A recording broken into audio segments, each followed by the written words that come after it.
Check 1, 2. Yep. Check 1, 2, 3. Kirby behind me. Yeah, you guys are Hey, good. you're a Getting poet. audio and everything. Well, I am truly, technically a poet. Have 2 published books, so yeah. You called Right, it, Volgraza. 1, 2, 3. Kirby behind me. I like it. Alrighty, so yeah, stream looks good. So I guess we're definitely on the internet. Indeed. That green filter is just making you guys look cool. I'm sure it'll be a great conversation piece. Oh, you did the chroma key? I left it on there because you guys have your green screens. Interesting there. Or Oh, no, it was because we cut out the black because of the extra black border around for the Discord thing. So yeah, fun times. Mm-hmm. Alrighty, so good evening out there in the internet. Welcome to Scuba and Arai Isolation Week 3 or Week 2. What are we on? Week forever.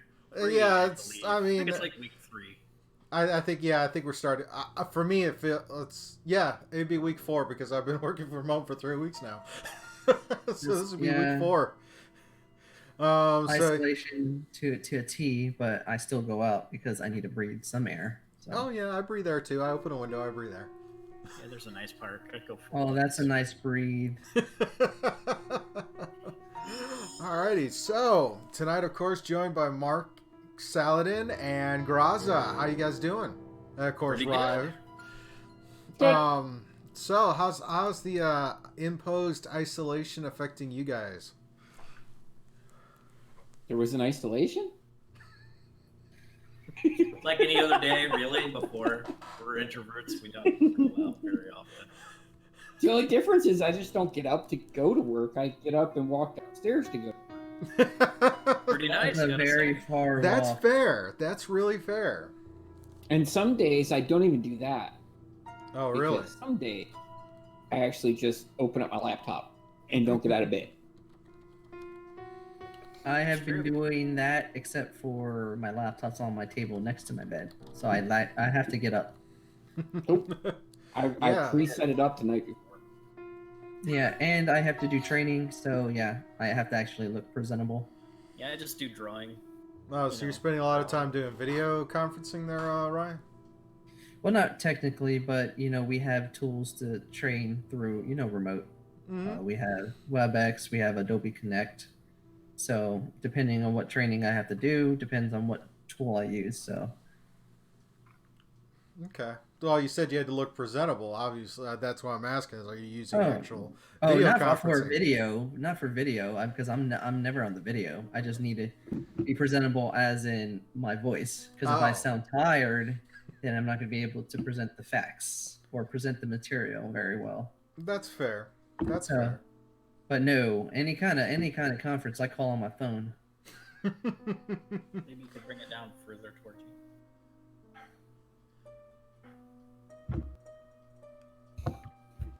you.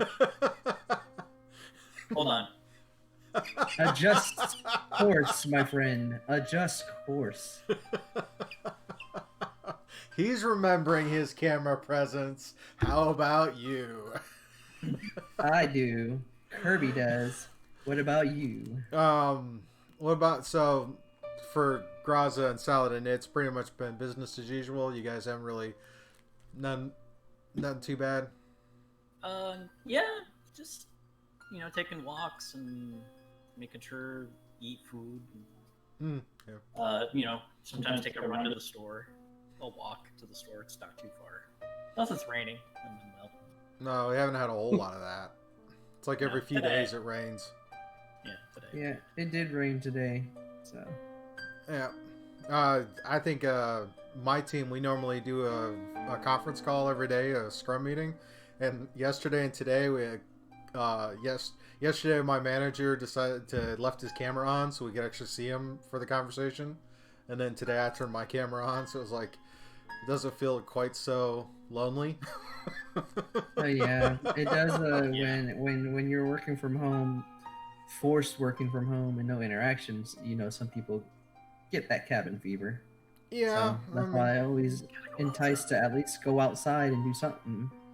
Not all the parks are closed. You just No. gotta follow the rules. That's well, it. got some major schedule adjustments going on around here, so hopefully we'll start the park routine here in another few days. Oh yeah. I Um, might hit up the park later this week. I just was too lazy to drive there today, so I just ran around the neighborhood. So. yeah, that works. Whatever works. But yeah, with a lot of the time taken away from me traveling, as you know, I like to just randomly go places. I can't do that right now because everything's closed. So I just been reading this book right here, the screenwriting book, so I can add another repertoire to my writing, and also been editing one of my romance stories so I could get it prepared to publish it sometime this year. Well, that'll be a good read. Yep, it's called The Things We Think Alone, and it's focused on two broken souls, and it's the way the story is written is through you're seeing their lives through their eyes, so it's like you're reading their thoughts as they're thinking it through, depending on the situation. So it's more of a fate and circumstance that bring them together, or does it really? You don't really know. It's kind of ambiguous, but it's just watching the journey through their eyes and through their thoughts gives it character. That's why the title is called The Things We Think Alone. Fascinating. So I'm only got the first 2 chapters edited, and I got all the walls to go. So. All right. Well, so that'll be good. You guys, what about you, Graz and Saladin? You guys working on anything really interesting? I think the last time Saladin said he was trying to do a program just to scratch that programming itch. Yeah, we're working on the actual implementation. Sal's been making a lot of progress on the code. I still have to draw the logos and icons. But, I'll probably be doing that during probably after today. We'll work on that. And Saturday I'll do some more sketching and stuff. Just the usual stuff. That sounds fun. All right. I haven't been up to a whole lot. I mean, took advantage of the warm weather and just did a bunch of stuff around the house, mainly the shop and big thing was packing because my mom has moved back to Wisconsin. She left yesterday, and she just got there probably about hour and a half ago. So it's been interesting hearing that. When it comes to what you're saying about doing random trips, she said there wasn't a whole lot of cars on the interstates, just a lot of trucks. Yeah, I would best believe you would see a lot more trucks than just people traveling right now. Yeah, a few of the rest stops were open. She tried to avoid the turnpike, but was on it for a little bit. But so far, the trip was uneventful. She only had to fill up gas like twice for the entire trip, which is really cool. That's good. She was using a Ford Edge. It's like a little SUV hybrid SUV type thing. It was really nice. Good. I mean, it killer gas mileage. So, but now she's up there, and so we're adjusting around the house without having her around because she's been around for like the last 18 years, roughly. So yeah. So she basically just went back home. I'm assuming that's where she's from, right? No. Yeah. Her brother was been in the hospital, and he was staying with the grandparents because they're elderly and they live on their own, which is cool, but they need a little extra help. So he was with them, but with him being in the hospital, there isn't someone there, and Mom was like, "Well, how about I come back and stay with them?" So we're like, "All right, cool." She's got her transfer for work and everything, so she's good to go. And then Friday night, I did a first virtual D&D game. I saw that. That was quite fun. Went a little long. Didn't realize. I think we didn't stop till like 11:30 last night or that night, just because we got into 3 different combat encounters. And the second one just took forever to get through because it was it was rough with someone trying to grapple. No, that usually takes forever. Well, I think this encounter went 12 turns. Oh well. it was the party. They had camp for the night, and on their first watch, happened to pull an encounter with a group of 8 goblins, and started that battle. And the goblins, I'm getting better with my tactics when it comes to running creatures. So I had 4 rush into the campsite, 4 stay back and shoot with bows, and they managed to knock out most of the party, but one person would get up, give somebody a healing potion, and then they get knocked out. So the person they just got their healing potion stands up, and that went back and forth. And I'm sitting there at some point going, yes, I'm going to knock them all out, and I'm going to capture them, and that'll be the end of the session. And they kept coming back, and they kept not dying, and finally they got to the point they killed all but one goblin, and that goblin ran away because he was nowhere near melee. So it was like, all right, we'll let the night go uneventfully. And then the next day it's like, all right, so how do we want to do going through? And they got to the last random encounter option before they get to the castle, they get to their destination to start that. And they popped an encounter, and it was with another group of goblins, and I was like, yes! Put my survivor in there, upgraded their tactics, and managed to knock the party out and get them captured. So I felt very accomplished as a DM when it comes to tormenting the players with creatures. But, alright. I've rambled on enough, so let's talk about movies and Rye. Rye, what you got for movies this week? For movies this week, like before, the only thing we can do is watch them when they come on demand. So this movie this week is the Ben Affleck drama, feel-good drama of sorts called The Way Back. Okay. All right. So I say feel-good drama in the sense of in quotes because the basic outline is of a feel-good. You have a person that's he plays a character by the name of Jack Cunningham. He's a man that was a basketball phenom back in the day. He's fallen on some hard times, and then he gets recruited by his alma mater to come back and coach a team that's pretty much your typical rags to riches story per se. They haven't been to the playoffs since he was on the team, so they are like, hey, we need you to come back because of certain circumstances and coach this team again. And through that, he kind of finds a little bit of redemption, and certain things happen that lead to that fulfillment circle of a typical sports feel-good movie, but not in the traditional way that you might think if you see like movies like Coach Carter or any of the other ones back, like We Are Marshall and stuff. So it's a little bit different than the typical feel-good story. Okay. So Jack Cunningham's story starts with him being a broken man, which is a typical trope you find in these kind of stories. And then once he gets through introducing himself to the audience through, interactions with his families and friends, and you get to understand his backstory, there's that trigger plot point that brings him back to his school to coach. And then that's where the story kind of changes from the typical feel-good story format, where the characterization of his character and the realism of the situation becomes one. So a lot of the interactions with the players, with his own decisions in life, start to come forth, and he starts to realize truth of his circumstance. And what is really good about this movie is that nothing is forced exposition. Everything happens through subtlety.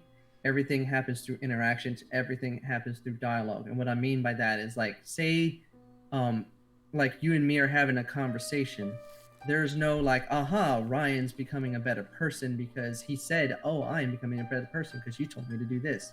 It's just through watching it. You're watching growth in real time. But you also see the fragility of his person, because there's like really bad human flaws that he has, that no matter how hard he's making it back to the light, he still stumbles.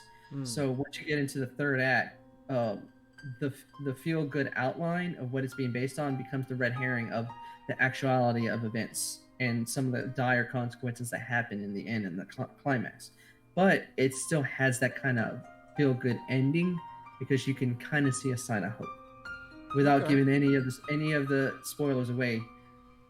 The ending helps bring the story full circle, but in a more realistic, raw fashion than what you would expect from the typical Hollywood happily ever after. The team wins in the end. All right. This sounds. You said the feel-good genre or whatever. This feels like Eight Crazy Nights, The Mighty Ducks. Yeah. Hoosiers, it has that. It has that feeling, like the outline, like the basic outline. That's where it builds off of, but it puts to the forefront the character of Jack Cunningham, Ben Affleck's character, and you just watch him on screen carry the load of both his past, the present, and what he has to ultimately do to get to a better future. Okay. So it's more or less the sports story, the feel-good stuff wraps around his story. His journey is what carries everything through, and everything trickles down to the rest of the people in the film who start to become better because of his own demons. Okay. So and it's really raw. Like, this is a rated R feel-good movie, so it is not what you would expect in a good way. Okay. Do you guys have any questions for the movie or for Rye on this movie? No? Okay. No, I mean, it sounds so it was a release to just like Netflix or it's on demand. It was in theaters, but with the situation, theaters are closed. A lot of the studios are pushing out either upcoming releases or releases that have just happened, like Onward and so forth, straight to on demand, so that people can get to see them. So this is another one of those like smaller films that would have fallen through the cracks for me, like Emma from last week, but just because it's available on demand, I was able to get to it quicker. So a lot of people, so it's probably doing pretty good, maybe even better than it would have. Actual theatrical. It was making good money in the theaters, and it was having good word of mouth, both by the critics and the audience, because of just the way it wasn't your typical feel-good story. And they praised Ben Affleck's acting in it. Like, he really carries this movie. Good. That sounds great. All right. So, Rye, what are we going to call this one? Being that it is a feel-good movie, that does bring it down just a wee bit, because there is some, predictability and some setup in the beginning that it has to happen, but, the obviousness does take it down a little bit. But because of the realism, the raw journey, and the great acting by Ben Affleck as Jack Cunningham, I say it is definitely a genuine tale of redemption, one that will make you see the truth of your own demons and want to be better. So I gave it a 4 out of 5 full price. It would be worth the full price at the theaters. Okay. Yes. Alrighty. And you said you've been doing some TV watching. What have you got? Oh, yes. TV watching. I hit that super binge mode this weekend on one of my favorite series, Ozark. Ozark. Okay. Yeah, it's a Netflix original series, and it stars Jason Bateman as Marty Bird. He's basically a money launderer for a drug cartel in Mexico. And this is the 3rd season, so you've already moved through some issues that he's had, and he's basically trying to survive and trying to find a way to balance, family life, trying not to get caught by the FBI and not get killed by the cartel, while he's just trying to find a way to win in the end. So as much as it might seem like a good guy, he is really trying to find a way to win in the end, not just for him, but for his family. Is this kind of like a Breaking Bad type of scenario? The comparison is straight on point. A lot of people compare this to Breaking Bad just because of he has a facade as a business leader, as a community leader, but he uses all the stuff in the towns in the Ozarks as shells to money launder for the cartel. He's kind of pushed into it. He doesn't want to do it, but he's really good at laundering money. So that's why he's always able to figure a way out of every situation. And also another big person that's in this show is Laura Linney, who plays his wife, Wendy Bird. And their chemistry on screen is what makes this series so great, because they're able to put on a happy-go-lucky, husband-wife facade, but behind the scenes they want to tear each other apart because they are always like trying to find ways to outdo each other, but trying to do that kind of stumbles their own dreams forward and causes havoc with interacting with the cartel, with the FBI, and with other, criminals in the Ozarks. So the third season focuses on them laundering money through a casino that they were able to set up in the Ozarks. So they're all making money, but because of Wendy, Laura Linney's character, wants to expand. That is what the major plot point of the season 3 is, and that what has a trickle down effect with every character in the story. So everybody is out to find a way to survive, not getting killed by the cartel, but also showing that, I might be able to work with you. So it's a lot of having to work with your enemy, keep your enemies close kind of deal. Okay. Yeah. But overall, I would say season 3 is probably my favorite season of all 3 of them, just because it puts everything to the extreme, but in a very realistic manner where it reveals like what people will do when their backs are against the wall. And a lot of this, some of the decisions were predictable, but a lot of the decisions you do not see coming. Because you think they're going to go one way just because of the way they were acting in the first few episodes, and then because of something that comes out of left field, they have to like think on their feet really quick and make severe consequential choices in the end. That's fascinating. Oh yeah.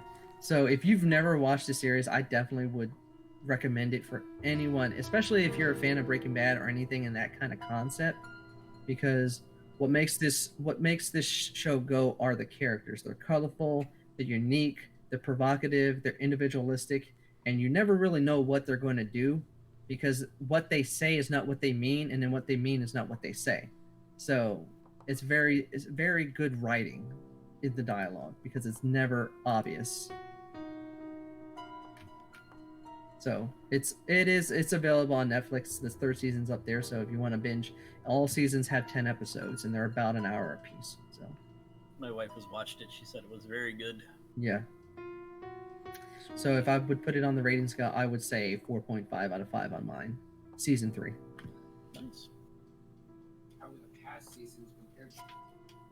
How would I rate past seasons? If I would rate past seasons, I would do it first season a 4, second season a 4, and this one a 4.5. Because each season stands on its own with its own uniqueness, but it's just this 3rd season is like the tipping point of everything has happened in the first 2 seasons. So it pushes everybody into a corner, and they really have to make tough choices. Nice. Sweet. Sounds good. As far as TV for me, I finished the first season of Picard on CBS All Access. How's that? That was really good. That had some twists and turns I did not see coming, but it sets up really nicely for continuing seasons. I think I don't want to spoil it too much, but overall, the whole season has been a breath of fresh air as far as the whole Star Trek genre. Patrick Stewart, all of them, it feels really good seeing that, and the story is fresh. So we're not, and I think one of the benefits of the fact it is in the digital space via streaming versus network television is they can be a little more, I want to say, realistic, because you actually get to see some of the grittier sides of society regardless. So while Star Trek has this great utopian type of persona, there's a lot of undertones that you only hint at in which they really didn't touch on till you get into DS9 or whatever. But I thought it was a very good show, and I'm looking forward to the next season. And I gotta say, one of the best things about what CBS is doing with Star Trek is on YouTube they have Will Wheaton hosting a show called The Ready Room, where he sits and talks about all things Star Trek, and did an episode for each episode of Picard, actually talking with the various cast and talking about some of the stuff going on. So it was nice. And of course, for the season finale, he had Patrick Stewart on there to talk, and so it was nice to hear them talk as being both from the doing Star Trek 20 years ago and how Star Trek is now. And I think one of the things I love most about that is, since Patrick Stewart is one of the producers on this one, unlike TNG, he actually got to sit in the writer's room and listen to the writer's room go absolutely ballistic over, let's do this plot thread or that plot thread, or let's throw it out because it doesn't quite work, and here are these new things. He said it was such a surreal experience to sit in there and listen to these writers go back and forth on these story arcs, which it was really cool. I'm looking forward to it. I'm looking forward to seeing more of that. Is there anything you would say that was like a downer on the show? Any like things that would bring it down, plot wise, character wise? Any subplots unnecessary? There are a couple of things having to deal with some of the Romulan angle. I wish could have been fleshed out a little bit more, or dropped off. There was I think a lot of this is there is hints and Easter eggs to lay threads for future seasons. There's a moment in one of the episodes where you have 7 of 9 and the Borg cube, and there's a line that's like, wait, what? And they never go on to it much further than that.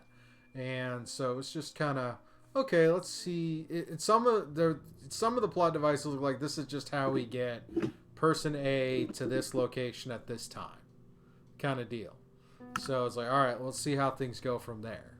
But I think it was really nice to bring all the callbacks to the original show, to Next Generation and whatnot. It's pretty cool. But there's some things it's like, okay, why is this here aside from just a plot device to get this character in this place at this time? That works.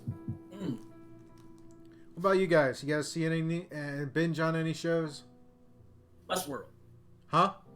Westworld. Westworld, that's right. We were talking about that last time. You guys up to season 3 yet? No, we're into season 2, and it's going pretty good. I have to watch the next 2 episodes of season 3. I haven't watched them yet. Yeah, well, since you guys have both gone through season 1, what's your thoughts on season 1 of Westworld? Figuring out that there's a timeline difference until you don't realize that until after. You think everything's happening coherently, but then you're like, wait a minute. Yeah, you don't realize the timeline thing till, like, for me, it had to be that moment where the guy puts the hat on and lifts up, like, and then it's like Ed Harris's character is like, wait, oh, that's clever.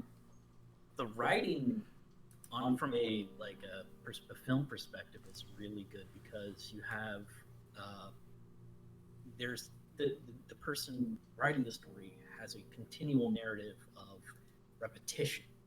So you have this kind of like one scene, it'll pan over and the thing will start, the piano will keep going, and then you'll see the lines and it'll be a different song, but everybody else is doing the exact same thing.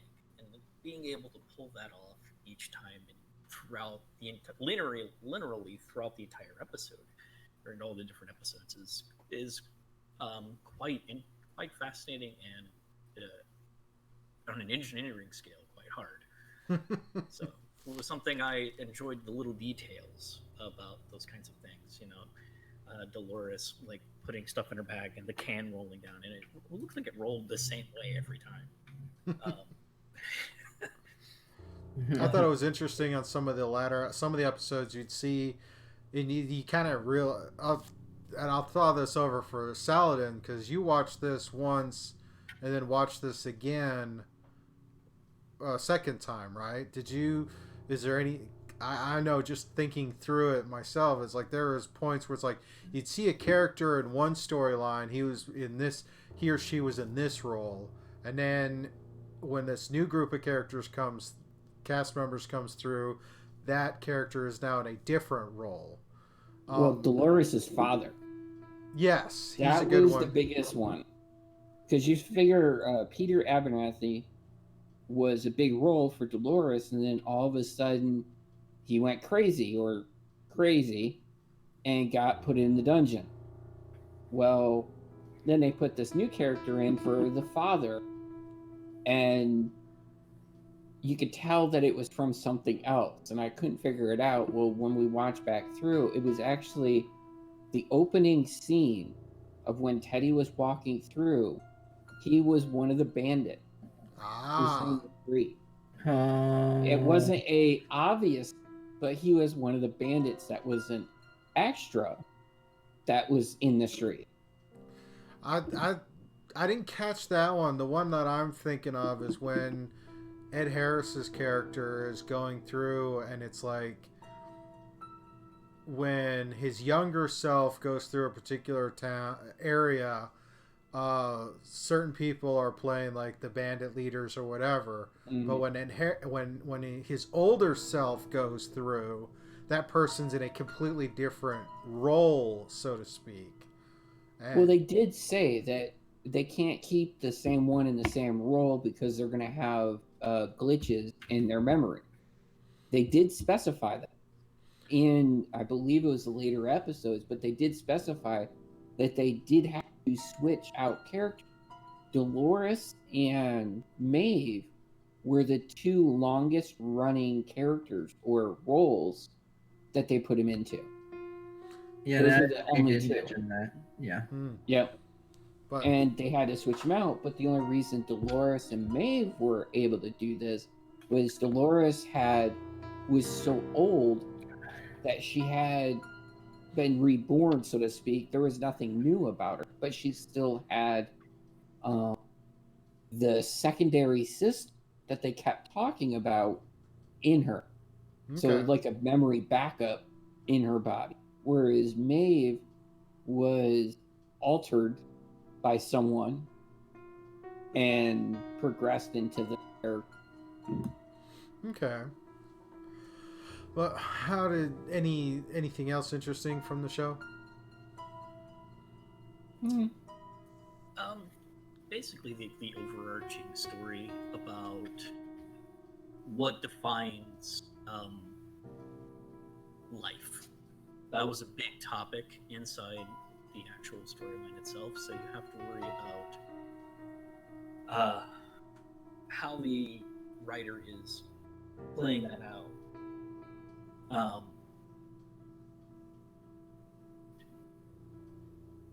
Can you mute because I can't hear myself? Just go. Sorry. There we go. Because I hear myself talking and I'm like, sorry about that. So the character, the thing about life, what makes something alive? How do you tell when something's past that point where you can tell, okay, this is a living thing? And they broach this subject in such a very interesting way because of the hosts themselves. So they're like partially living material and mechanical material. There's this mesh between those two, to where they're living tissue, but they're not alive.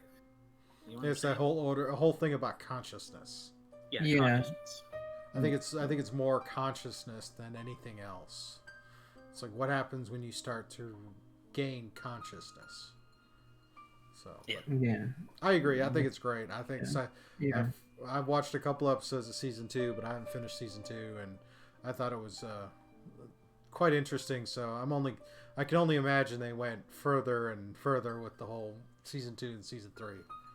It's like so trying to bite my tongue and not spoil things when y'all keep talking, because I have finished season 2 and started season 3, so it's just like, just wait and see.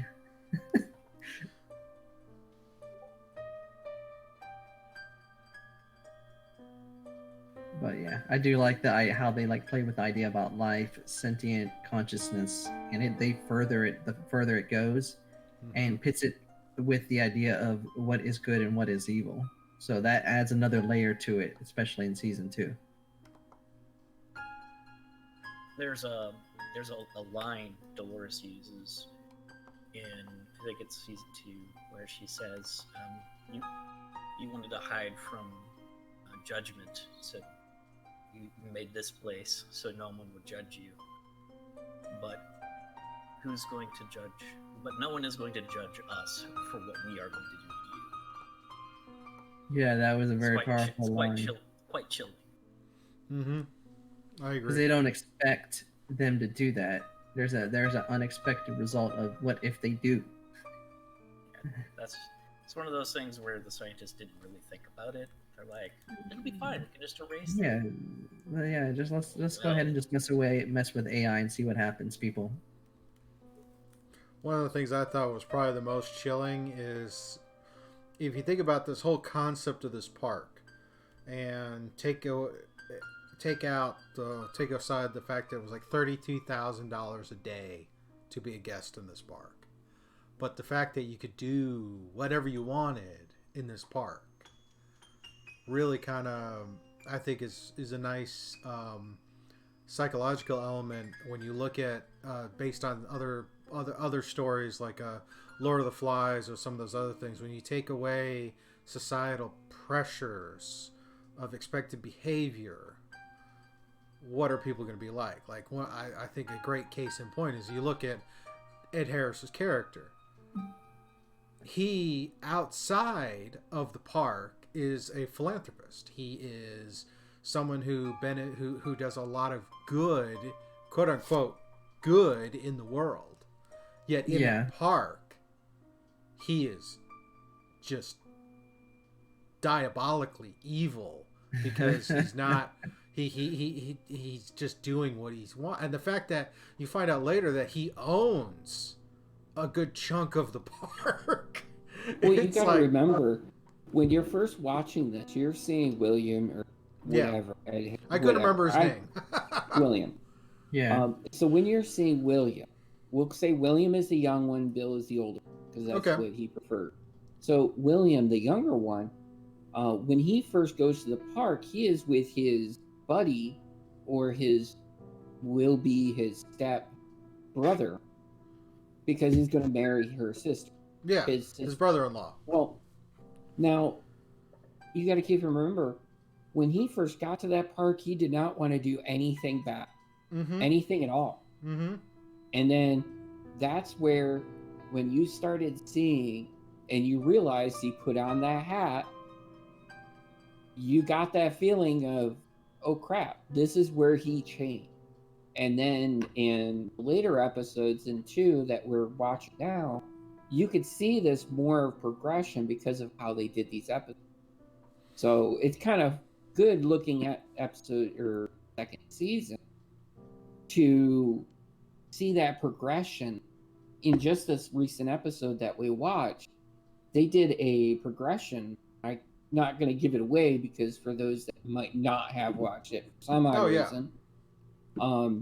But in that episode, it did that progression of 149 times, and you see it 149 times, or in that short little area of the progression of him, his gray hairs coming in, and the look of Woody. And it was just like, and you could see the demeanor changing, the whole atmosphere changing as he progressed. And that was the whole. Another interesting thing is at the beginning when William's character enters the park, he's changing clothes, and the guide lady comes out, and there's like 2 sets. There's one set on one wall and one set on the other. She goes, "So, which one do you prefer?" And there's a white hat and a black hat. So it's like, sort of choose, you're a good guy or a scumbag. You know, that whole trope on the white hat, black hat. Right. White hat, good people. Black hat. So it's interesting to see how William's character takes the white hat at first, but then eventually evolves into the black hat. Yeah, Man in Black. I think that's an interesting thing from a writer's perspective, as well as from just a societal and psychological standpoint. When you have that kind, when you see, I mean, there's that old trope, all absolute power corrupts absolutely, and I mean, that's kind of what it is there. But in a place you can figure out who you are. Yes. He discovers that he's a son of a bitch. You know?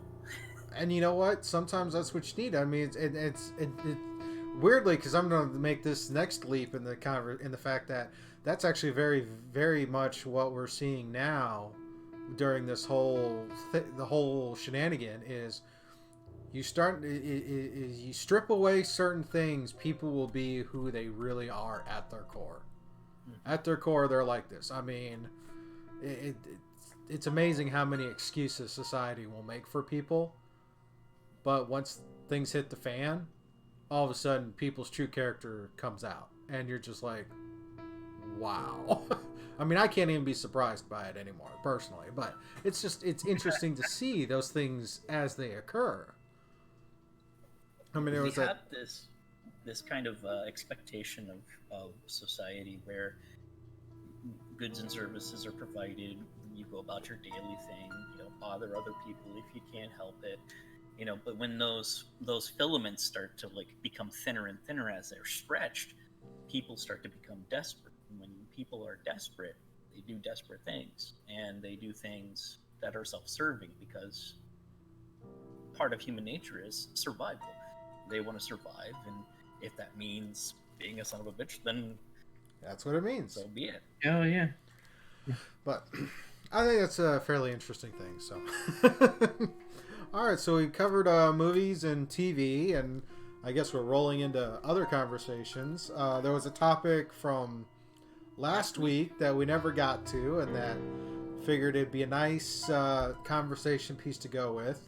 And that is, let's talk about anime, and since a lot of us now have time to watch anime and watch all these things we wanted to watch, there's a wonderful debate amongst anime fans of dub or sub, and which one do you prefer? Me personally, I prefer dubbed, because I want to see the animation, I want to see the action of the piece, but I don't want to have to miss it because I'm reading the subtitles. Now, granted, if I spent the time to learn the original language that it was filmed in, that might be different, because there is a lot of enunciation and inflection with a lot more words in Japanese culture that you miss when it's translated to the West, to English and whatever. But still, I like the voice cast that they have for a lot of these, and I like to hear it in English and then see how the action goes. But that's my 2 cents. So opening it up to you guys. Sal, what do you think? Start with Sal, since he's right above me on my view. We'll just go counterclockwise. Which muting. Counterclockwise as I view it. So Sal, you're up first. Okay. So that it's actually a tough thing to say which one I prefer, because some animes, I know it's like if they're talking a whole lot and there's not a lot of action, I prefer that it has a sub. Okay. Because then I can get the feeling behind, even if I can't understand them, I get the feeling behind the word.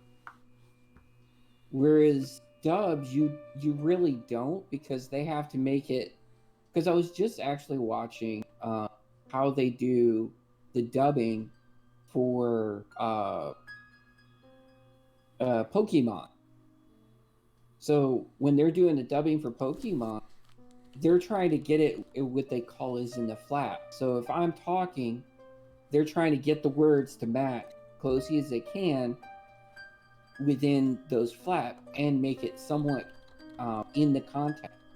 It is not a true translation of what was actually said. So, and that kind of scares me when I seen this. I was like, oh, well. So I started looking up stuff, and the sub versus dub, the dubbing is only about 60% accurate to 70% accurate of what the translation. Whereas subbing, it is closer to 80% because they're limited on the space, the real estate on this, and they have to break it up and the timing of how long they can keep it on the screen. So I mean, it's a lot closer representation of what it is than the dubbing. But in most cases, like Pokemon, we're all used to the Pokemon. I mean, you're used to hearing it in English or in your native language, not Japanese or where it came from. So those ones we're used to, and those are the ones we're expecting. Yeah, and that could be said for a lot of foreign films, not just anime. Yeah, and it's like you're used to that. Whereas some of the animes, if you're not used to them or you haven't watched them, I prefer actually subtitles and sit down and watch the first few episodes, see how it's, if I can get away with dubbing it. So I know I've done this a couple times where it's like the Hero Academy. I watched the first few episodes dubbed and watched a few episodes as sub. And I actually rather enjoyed the sub because I got more context than I did with the dub. So some animes, you need to have that context to understand why they're saying almighty, not what they're saying in the other part, because it's cut off when you're doing the dubbing versus the sub. So I mean, it just plays with your mind a little bit of which one you prefer for each anime. Yeah, I voiceover without is a doubt. really rough. Very good point. Yeah. And I mean, I can't say yes, I prefer dubbing or I prefer. I can say that dubbing, in my opinion, is better if it's a background and you know that you're going to be missing. And it's just a background, you're enjoying the show. Whereas if you want to understand what is truly happening, then you go for the subbing and sit down and watch it, or actually learn the language it came from. So, I mean, technically you have three options. You have dubbing, subbing, and learn their language. Which, if you have an ear for languages, that's cool. If you don't, or if you're someone in the Intel schools learning languages, that's great. But that's that Rosetta Stone. But then again, we're all in self-imposed quarantine, so a lot of that time to pick up those skills that they have been wanting to do. I've watched a lot of anime recently, okay, and I've learned a lot of words, but I don't know what they mean yet, okay. Yeah, be careful. And I'm not going to say them because I don't know what they mean. Well, just be careful to use them. All right, Graza, what about you? Salad. Graza, how about you? Where do you stand on the great debate? Dun, dun, dun, well, I'm sitting right now, obviously, but that's a good one, Sal. I watched anime back in, I grew up in the 80s. I was born in 79, but I grew up in the 80s, so VHS and, actual, getting the VHS that are either fan subbed or actual subbed was a really big thing. So you got and there was different schools of thought. Old school anime fans like myself really like the subtitles because, again, you have that context where you have the inflections. You get a lot of the visceral nature of the characters than you do with dubbing. That being said, dubbing is for people who are not, I would say, it's hard to really kind of put into words, but it's a kind of a different audience, right? So you're not trying to read a whole bunch of words and stuff. You want to just enjoy the show without having words right here on the screen. hear what they're saying and not have to actually go, okay, pause, this is going by really fast, because sometimes they do talk really quick. You just want to just hear the show and enjoy it. Maybe you've already seen it in Japanese with the subtitles, and you just want to hear how the English voice cast actually performs the characters. I myself, this is how I watch it. So I'll watch the Japanese subtitles first, and then play through the dubbed version, and see how the English cast actually tackles the production team and stuff like that, tackles each of the different challenges for the characters and how it comes across. The genre itself, you can also get into the which is better, the original source material, like either graphic novel or light novel or manga, versus the actual anime. That could be a topic for another time. But I myself, I find the nuances of voice work for the characters quite fascinating, and seeing how both teams come across and handle those challenges is quite a tickle to the ears. Okay. Rye, how about you? You seem you spend quite a bit of time, stereotypes aside, watching anime. Living that stereotype, it's a dream of a half Asian boy. So, but I grew up like Volgraza. I grew up on anime. Anime has been my life. It's been my fun pastime. That's how a lot of my friendships, or at least like my really close best friends, that is one of our things we love, is anime. Putting that to the forefront, I have watched a lot of anime dubbed. I have watched a lot of anime subbed. And putting aside the technical aspect of how, closely related it is to it, I am going to go aim at the root of aesthetic. There is a certain aesthetic when you're just watching the anime as is in its native language with the subtitles that you don't really get when you watch it in dub. And a good two good examples I can say of that is one Mark pointed out pretty quick is My Hero Academia. Like I've watched a few episodes in dub, but I've watched most of it in sub. Another good example would be an anime film by the name of Your Name, which came out a couple years ago. I saw it in theaters subbed, and then I watched it again dubbed. There is a certain aesthetic that it generates a genuine feeling when you're watching it within that native language that you don't really get when you see it dubbed, regardless if I've seen it reverse dub sub or sub dub.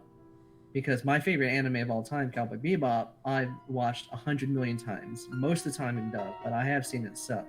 And there is a genuine aesthetic that you do get it when it's in the native language. And it does pertain to any kind of a foreign film or show. When you watch it in their native tongue, you just get this feeling. And, they do dub it for reasons of audience-wise. You want to get to a broader audience. There's some people that just don't want to read when they're watching things, and I get it. But to get that that aesthetic, it's watching it in its native tongue. You do get a more there is a different feeling when you watch it in Japanese with the sub than you do with the dub. And the last Dragon Ball Super, I watched it all entirely in sub, and then when they started dubbing it on Adult Swim, I was like, I'm gonna watch it again. And this was just more of a comparison value of how different it was between the dub and the sub, and you do see a vast difference between when they're dubbing it and when they're subbing it. No matter if it's length, there's just a different translation and a different feeling that comes when you're hearing it in English, in Spanish, instead of its native tongue. So I would prefer the sub because I want that aesthetic. There is aesthetic you get. I get that like pure escape when it's in that native tongue. All right. I mean, that makes sense. Like I was saying in the beginning, it's like there's a certain inflection in gender and in status that you don't get in Western language. Oh yeah. So, and you can definitely tell, like, if you do like me or Saladin, if you watched an anime on one side and then you watch it on the other side, you can see the difference. you can feel the difference, especially when it ties to the context of whatever the story is.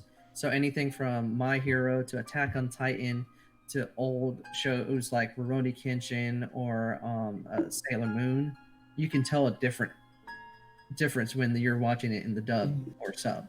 Okay. So we know I'm kind of impartial either. Want to find out. So we know Try down here, maybe? Yeah, you got it about right. Okay. Well, so Rye is subbed.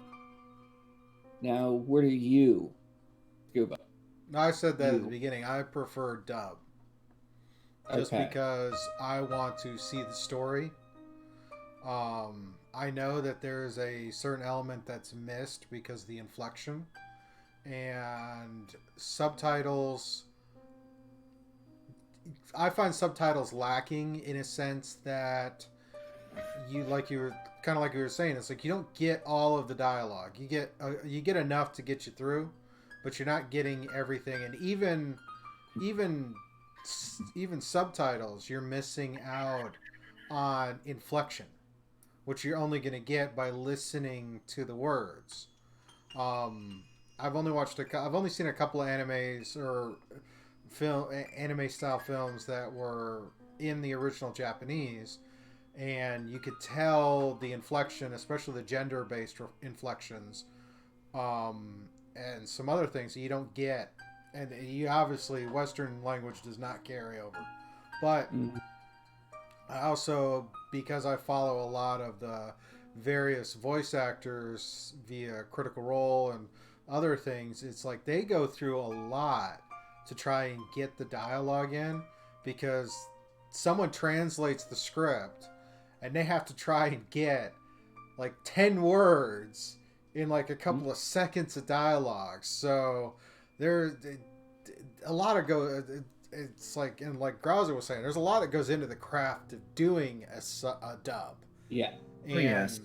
Very much so. And if you spend time listening to any of the interviews the Critical Role cast has done, because all of them cut their teeth, so to speak, doing dub and voiceover type stuff. I mean, I think since Matt Mercer's a dungeon master, I'm an aspiring dungeon master. It's like his first thing was doing background voices on Fist of the North Star, and then kind of going from there. Like Laura Bailey did Trunks in Dragon Ball Z.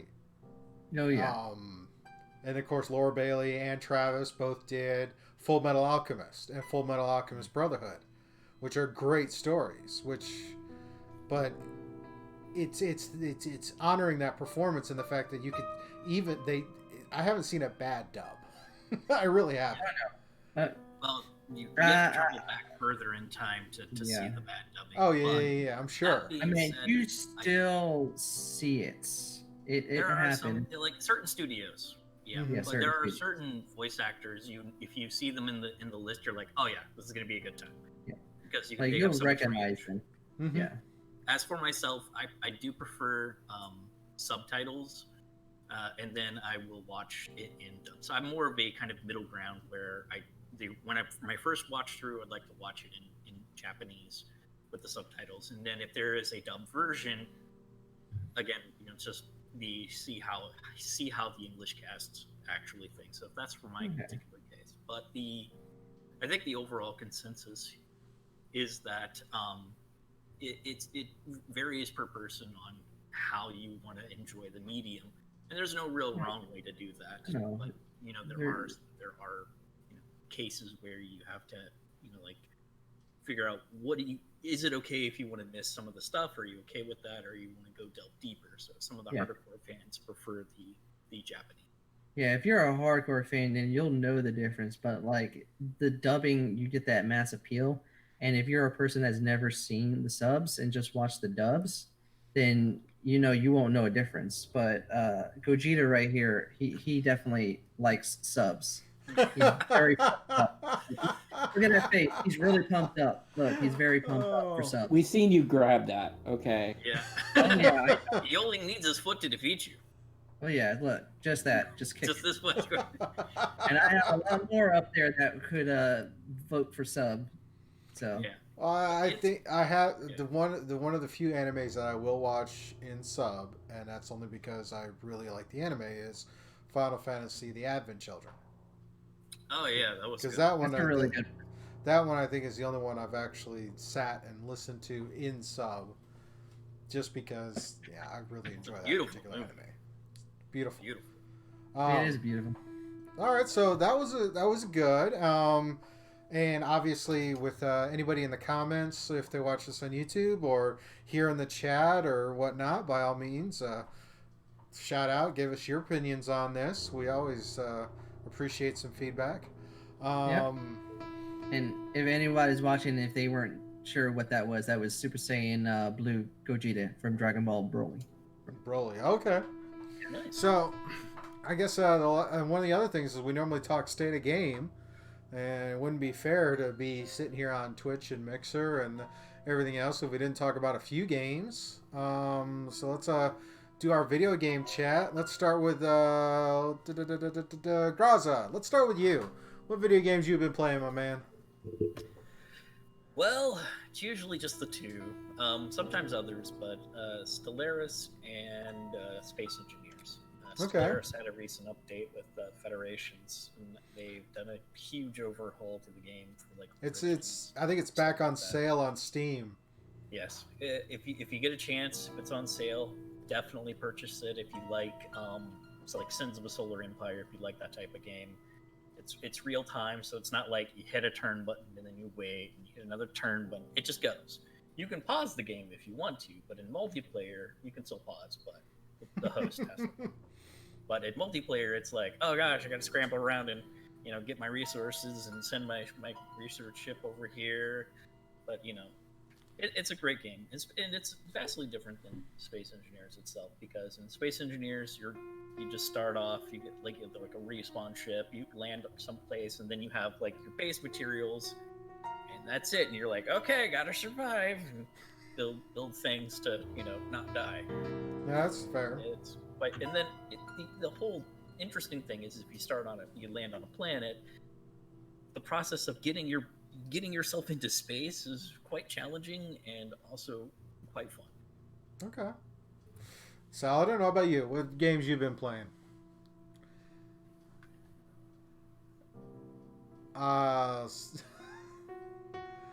Yep, I know. I just realized that. Well, because we're so close, someone's mic and my mic always pick up each other. Oh, yeah. But I actually went back to Counter-Strike Source for a little. Oh, wow. Been playing that again.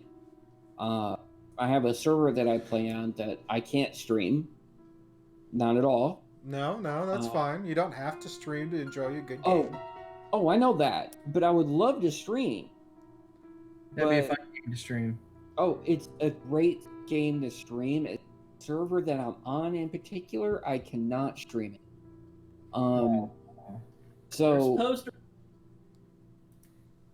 yeah, yeah. But other than that, really, I haven't been playing many games. I've been doing the coding. About the extent of me, and I mean, even the coding is actually a game to me at this point, because trying to come up with ideas to challenge myself is coming up with a game, because I'm trying different ways out of the normal to do it. Well, I mean, there have been numerous studies and everything. A lot of experts agree that if you make something you're trying to learn into a game, the percentages for actually learning it are so much higher than if it's just a monotone, Ferris Bueller Day Off person going Bueller, Ben Stein, who makes you fall asleep when he talks about, the most riveting things in the news. Yeah. So. And the other thing is golf with friends. Say that again? Golf with friends. Golf with friends? Yes, it is a Steam game. Oh. That it is just like it says, it's golf with friends. And it actually is really fun if you get a bunch of you together and just sit there and they have custom map that you can play. There's custom like 19 holes, or you can do 6. You can do, but they have it's like putt.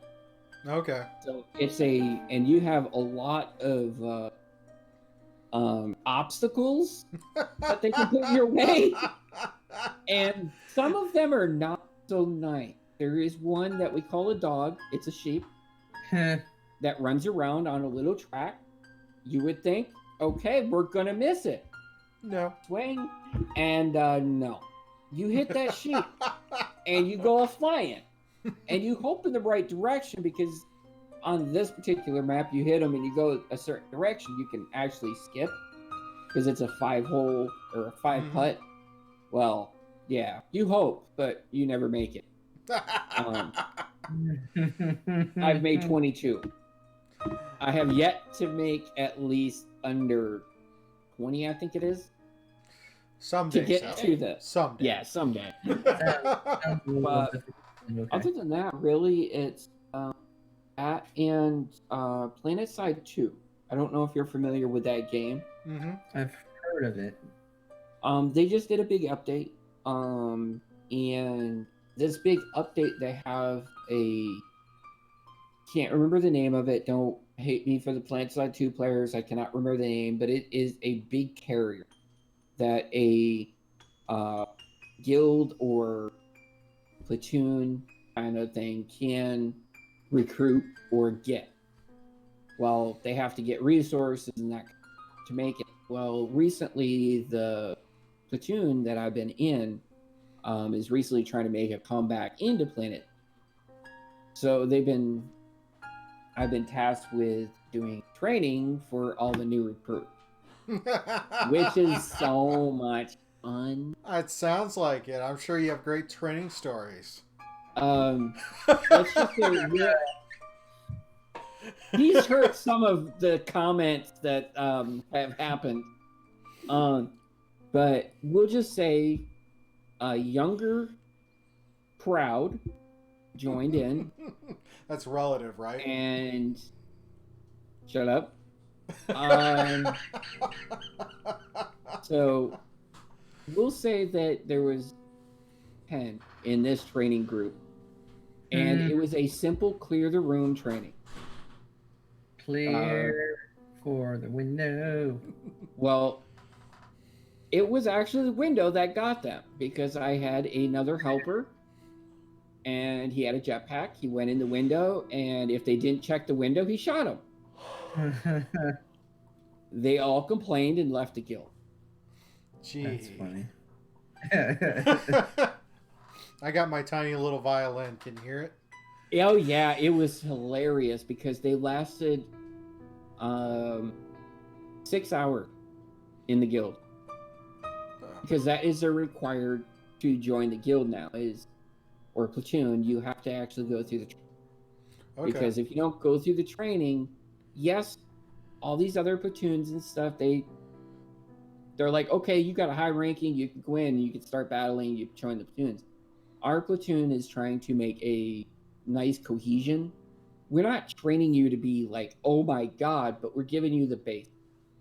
Like, hey, when you come into a room, make sure you're clearing everything. Yes, you're going to die, but at least you're checking the corner. You know what I mean? At least scanning the room. You don't have to go and pie the room and everything, but at least scan the room. Well, yeah, they didn't like that.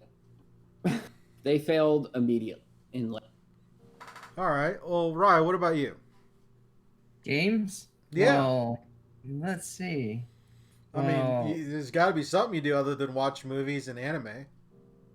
Well, maybe. There is one game that I have been playing, which you know because I've been playing it with you, which is Division 2. Yep. I've been playing Division 2 on both systems, PS4 and Xbox, but I did sneak in back another game that I was playing, Outer Worlds, back into the fray. And I went and got a little bit further on the planet I am. It's called Monarch, so I furthered the story a little bit more, putting factions against each other. So I ended up killing off one faction because I decided to support another faction.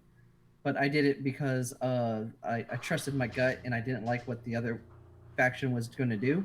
I was like, I'm gonna trust the lesser two evils.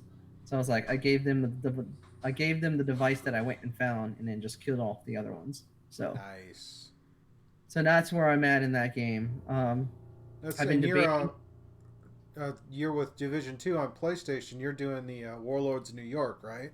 Yes, I How am is that going through the progressing? expansion. That expansion, it's a really nice expansion. You get a third skill. So with the third skill, you get like a special weapon. Me, I'm a sniper, so I get this like ultra elite sniper rifle that like it's like a one-shot kill for a lot of enemies. But you have to be really good with sniping in that game to be able to use that skill. Be a sniper, and I'm pretty good at sniping in Division 2. So yeah, the Warlords is like once you get into the expansion, you can't leave New York until you kill all the Warlords. So you have to kill each 4 and then Adam Keener. Adam Keener. And then you can return back to DC. But that's fine because there's a lot to do in New York. So it's a really good in-depth expansion. So there's a lot of danger around every corner. So Cool. got to be on your toes. So right. Once we get there on Xbox, you'll see. Yeah, I did my game stream last night. Monday nights do Scuba Plays where I do Xbox games on Twitch, and I think I hit 23 before I logged off. But that's good. I'm getting kind of, to be honest, I'm getting kind of bored. I mean, that's like started doing the whole multiplayer thing, and now it's like running solo on that. It's just like, yeah, I'm bored. Oh, yeah. Enemies down the street. They're dead. I'm bored. Yeah, I usually with Division, I try to team up at least with somebody. It's more fun when you're running with people. So I'm a little leery after the last time when I got a call for an agent need assistance and I jumped in to help them and they turned around and shot at me. I was like, yeah. That's why I just roll with a trusted crew. So yeah, well, I'm trying to build a trusted crew. So if you're on a Xbox Division 2, we do have a clan, Scuba Studio. SCS, I believe, is the three letter tag. So yeah, let's try to build a clan to run and gun there and have fun. Yep. Right. So, but yeah, I think I might try something else. I think given our time frame, especially with the governor's new order to stay at home. I think stay at home in quotes. I'm thinking I'm either gonna dust off Fallen Order or I'm gonna be really brave and dive into Witcher 3. I would say if you were to do either two, do the Fallen Order one first because you can get through that pretty quick. It's not so much about quick; it's about killing time. When I say quick, I mean it's a shorter story to The Witcher 3, but there is still a lot of like side stuff you can do in Fallen Order. But I definitely would check that one out first because I think you would definitely be like, what? Being a Star Wars fan. Oh yeah, stuff that happens next. I picked up the sequel trilogy on so now I have all 9. I have the sequel trilogy and Solo, so now I have all of the feature-length Star Wars films. Or you could just do a triangle effect and just juggle all 3. Yeah, I could do that. I think I'll open that up to the comments as well to anybody who watches this and wants to toss in some suggestions on things to play. I mean, there's also the Game Pass library, which is extensive and obscene with options. Oh yeah. Every time I log in my Xbox, I look at all the games I downloaded for free. It's like maybe one day I'll check these out, and then I go over and play Division 2 or something. Yeah, I thought about doing the new Ori game. Ori and the... That's beautiful. Oh, yeah, it does look very beautiful. Yeah, I thought about trying that one out, see what's going on with that. But definitely that feeling where you said, I'm bored playing the game. That's why I always try to keep a rotation of like 3 games so that like if I hit that wall, I can just jump to the next game. So... Yeah, my big thing though is one of the things I hate is when you get into a game and you get the controller down, you get where you start just going, and all of a sudden it's like you come to it and you come back after so much, and it's like, how do I do this again? that Jack Sparrow. What button does what? Oh, I meant to aim, not throw the grenade. Oops. Oh, yeah. I can tell you, it does. Doing that, you do have to get acclimated with the controls again, but it usually doesn't take me too long. It takes me like a couple minutes, and then I got it again. It's more for me like jumping between big games with big stories. I have to reacclimate myself to the story, like try to figure out where am I, and who do I not need to piss off. That's So, pretty much maybe throwing Witcher 3 in that rotation may not be a good idea, because that one you could be on a quest and then inadvertently screw it up. Well, Yeah, you know, when you have a PC, you don't have to worry about controller differences. It's all the same: mouse, keyboard, WASD. You don't have to worry about the button. Just want to put that out there. PC Master Race. You know what? I'm getting really tired of you and other people keep commenting about I need a PC to game on, and I know I need a PC. I can't. That would be nice, but I like just not doing that. So I'm good. I know I'll get one eventually. Yeah, more so it's just for me. This is just me personally. I just get tired of looking at a computer screen all day. So yeah, I'd rather stare at something else. Yeah, well, that's fair. I do the same thing. I'm not. Yeah, like I was a hardcore PC gamer for a long time, so I'm not gonna take away from the greatness that is the PC Master Race. It's just I just prefer just casual, get on the console for a few hours and get off. Well, see, when I need to de-stress, I actually get away from computer, TV, or anything. Go read a book, or go take a walk, or anything like that. I don't. As soon as I get home, I try to stay away from the computer for at least a de-stress, to let my eyes relax. Not even using my phone, really. Yeah. If I remember where it is. But I mean, that's such an amazing thing as far as that generational. It's like my kids cannot leave their devices alone, and at times my wife can't leave her device alone.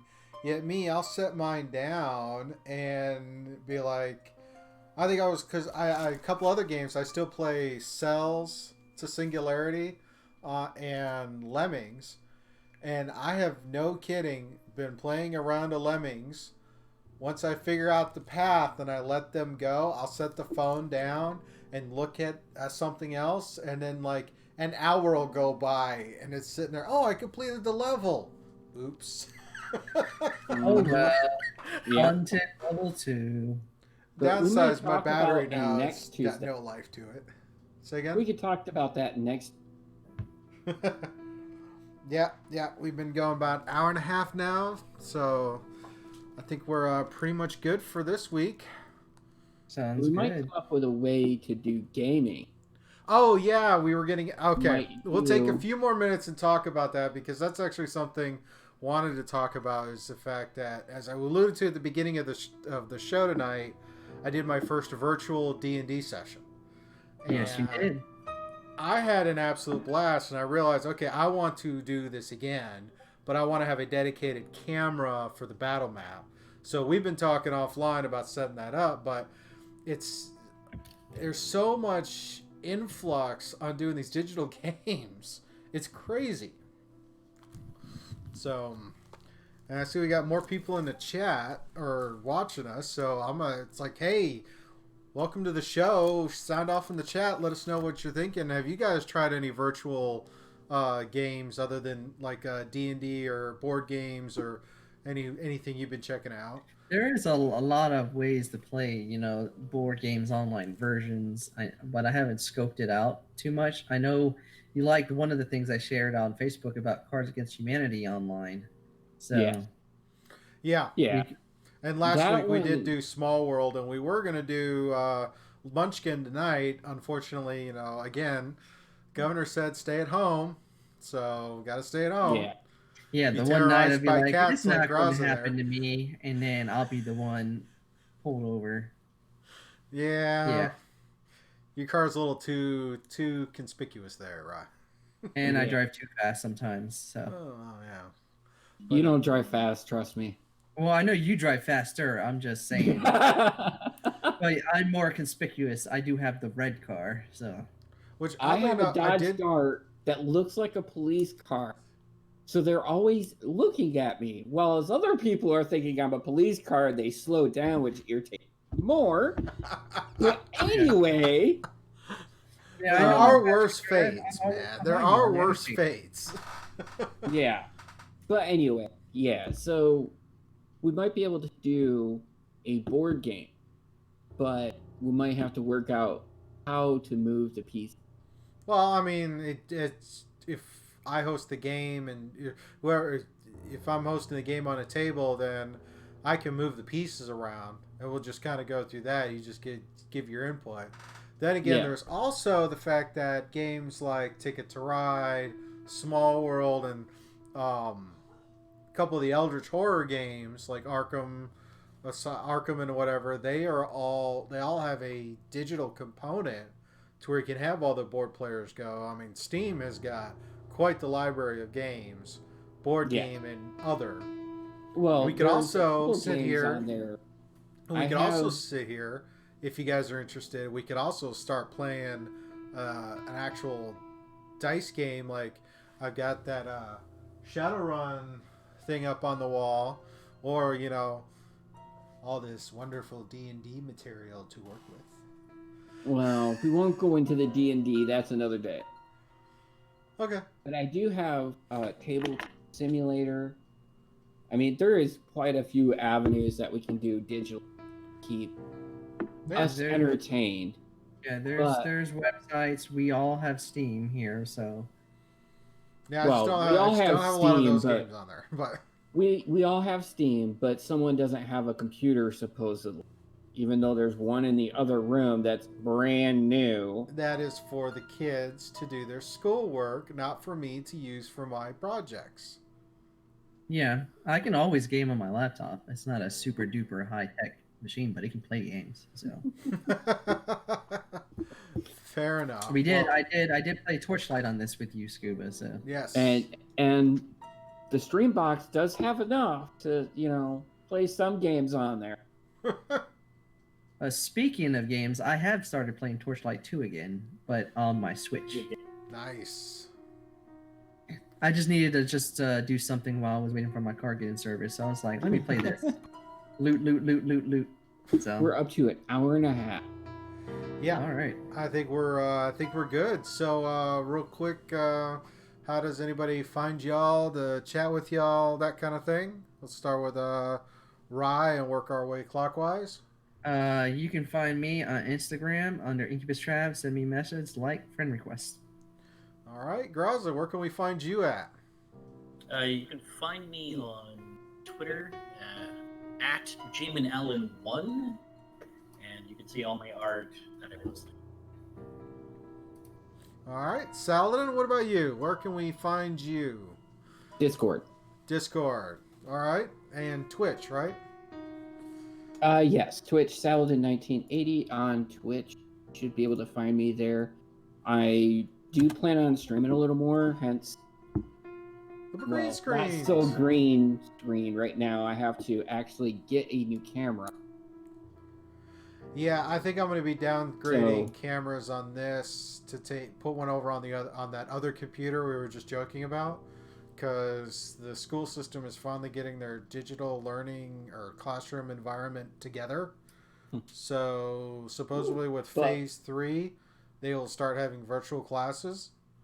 So Well, in the chat, everybody, there are links to how to contact Scuba and Rye. There is also how to support the studio yes, and show credit.